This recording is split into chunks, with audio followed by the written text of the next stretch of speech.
हरियाणा विधानसभा के शीतकालीन सत्र में कोविड नियमों का सख्ती से पालन किया जाएगा। हरियाणा विधानसभा अध्यक्ष ज्ञानचंद गुप्ता ने स्पष्ट कर दिया कि जिस विधायक, कर्मचारी या अधिकारी को कोविड वैक्सीन नहीं लगी होगी, उनको 17 दिसंबर से शुरू होने वाले विधानसभा के शीतकालीन सत्र में एंट्री नहीं करने दी जाएगी।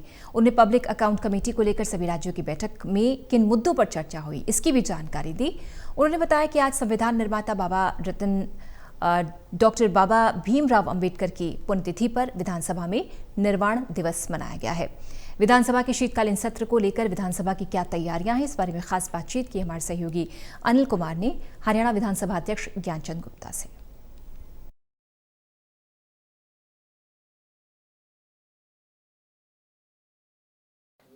शीतकालीन सत्र के लिए विधानसभा की क्या तैयारियां हैं, इस मेरे साथ हैं हरियाणा विधानसभा अध्यक्ष ज्ञानचंद गुप्ता। इनसे जानते हैं कि शीतकालीन सत्र के लिए विधानसभा की क्या तैयारियां हैं। जी देखिए अनिल जी, विधानसभा का सत्र जो शीतकालीन सत्र है 17 दिसंबर से शुरू होने जा रहा है।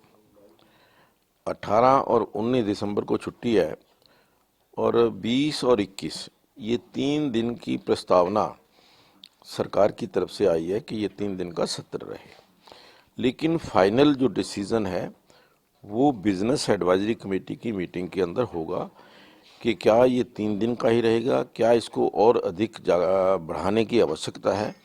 वो हम निर्णय बिजनेस एडवाइजरी कमेटी की मीटिंग में करेंगे और उसमें कि क्या हमारे पास कितना काम है उसके अनुसार आगे सत्र का निर्णय हम करेंगे।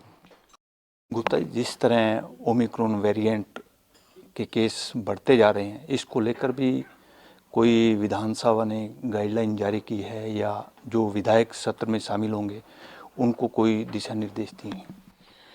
देखिए, चाहे हम कोविड की बात करें, ओमिक्रॉन की बात करें, जो नया वेरिएंट आया है, मैं समझता हूं कि अभी कोरोना भी खत्म नहीं हुआ है, कोविड भी अभी खत्म नहीं हुआ। इसलिए वो सभी प्रिकॉशंस जो एमएचए की तरफ से या जो कोविड के प्रोटोकॉल्स हैं, वो सभी प्रोटोकॉल्स अब की बार भी हम विधानसभा के अंदर उन सभी प्रोटोकॉल्स को लागू करेंगे। चाहे वो सोशल डिस्टेंसिंग है, चाहे वो मास्क की व्यवस्था है या अपना सैनिटाइजेशन को लेकर के है। अब की बार हमने एक और विशेष सभी अपने जो अधिकारी, कर्मचारी, विधायक सभी से निवेदन किया है कि वो पहली डोज जो वैक्सीन की, वो कम से कम पहली वैक्सीन की डोज अवश्य लगा करके आए, क्योंकि ऐसा जानकारी मिली है कि कुछ लोगों ने अभी तक पहली डोज भी नहीं लगाई है। मैं समझता हूं कि आज मुझे जो मेरी फीलिंग है कि अगर हम सुरक्षित हैं, हमारे देश के अंदर इसका मिनिमम इफेक्ट देखने में नज़र आ रहा है, वो वैक्सीन के कारण है। जो वैक्सीन की पहली डोज और दूसरी डोज जो लगी, चाहे वो कोविशील्ड की थी, कोवैक्सीन की थी, उसके कारण हम ये कोविड के ऊपर कंट्रोल करने में सफल हुए हैं। तो इसलिए मैंने ये कहा है कि सभी कम से कम पहली डोज लगवा करके आएँ और जिन्होंने पहली डोज लगवा ली है तो वो दूसरी डोज लगवा करके, अगर उनका समय हो गया तो वो दूसरी डोज लगवा के आए। तो इस प्रकार की हमने व्यवस्था की है। गुप्ता जी, अगर किसी कर्मचारी या अधिकारी या विधायक ने वैक्सीन की पहली डोज नहीं लगवाई तो क्या उसकी विधानसभा के अंदर एंट्री होगी या नहीं होगी? नहीं, बिल्कुल, देखिए उनकी एंट्री बिल्कुल बंद होगी जिनकी पहली डोज जो है वैक्सीन की नहीं लगी है। गुप्ता जी, पीएससी कमेटी को और मजबूत करने के लिए, जो खामी है उनको दूर करने के लिए आप एक बैठक भी हुई है, उस बैठक में इसके अलावा और किन मुद्दों पर चर्चा हुई है? देखिए अनिल जी, अभी जो पब्लिक अकाउंट्स कमेटी है, शताब्दी वर्ष है उसका। पहली पब्लिक अकाउंट्स कमेटी की बैठक 1921 में हुई थी। आज हम 2021 के अंदर चल रहे हैं।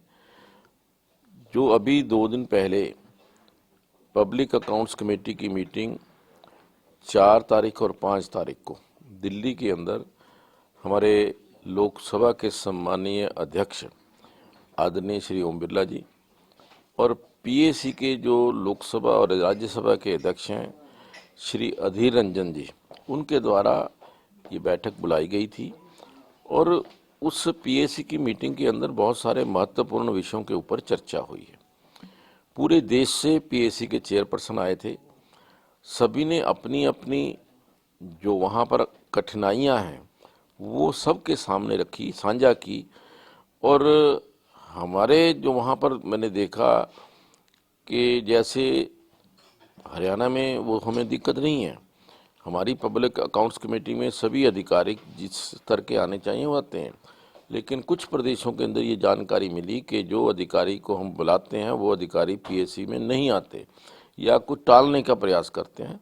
तो हमने कहा है कि उनको सख्ती से जो ही अधिकारी आने चाहिए वही आए और उनके लिए कोई भी हम जो अपना निर्णय करें।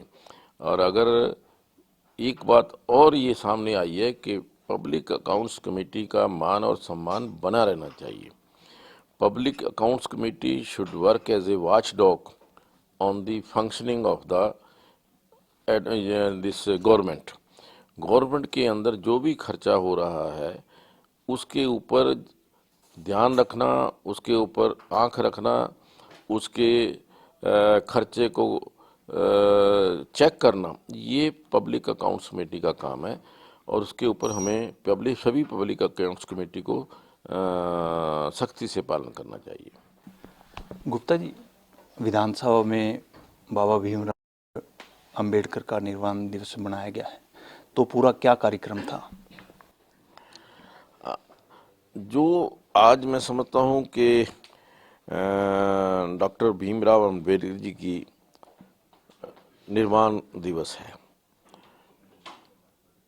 दुनिया के सबसे बड़े संविधान के निर्माता, जो लिखित संविधान है, ऐसे संविधान के शिल्पकार डॉक्टर भीमराव अंबेडकर जी, जिन्होंने हमें संविधान दिया, आज उनकी पुण्यतिथि के अवसर पर, निर्वाण दिवस के अवसर पर हमें आज उन्होंने जो हमें मार्ग दिखाया, जो संविधान के अंदर हमें प्रेरणा दी, आपसी भाईचारे का संदेश दिया, समरसता का संदेश दिया, मिलजुल करके हम ना कोई बड़ा है ना कोई छोटा है, इस बात का संदेश दिया, उस संदेश के ऊपर पालन करने की आवश्यकता है।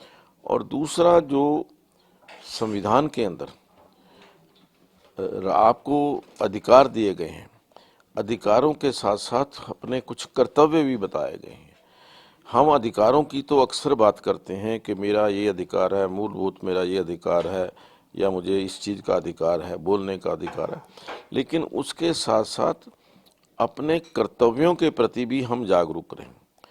मेरा समाज के प्रति क्या कर्तव्य है, मेरा जो पिछड़े हुए, दबे हुए, कुचले हुए, उनके प्रति मेरा क्या कर्तव्य है, या मेरा देश के प्रति क्या कर्तव्य है, इसके ऊपर भी हमें अपने कर्तव्यों का पालन करने के लिए आज के दिन संकल्प करना चाहिए। ये थे मेरे साथ हरियाणा विधानसभा अध्यक्ष ज्ञानचंद गुप्ता। इन्होंने बताया कि 17 दिसंबर को विधानसभा का शीतकालीन सत्र शुरू होगा और उससे एक दिन पहले बिजनेस एडवाइजरी कमेटी की बैठक बुलाई जाएगी। वहीं इन्होंने स्पष्ट कर दिया कि कर्मचारी, अधिकारी या विधायक को अगर वैक्सीन नहीं लगी होगी तो उनको विधानसभा के अंदर एंट्री नहीं करने दी जाएगी। Anil Kumar, total news, Chandigarh.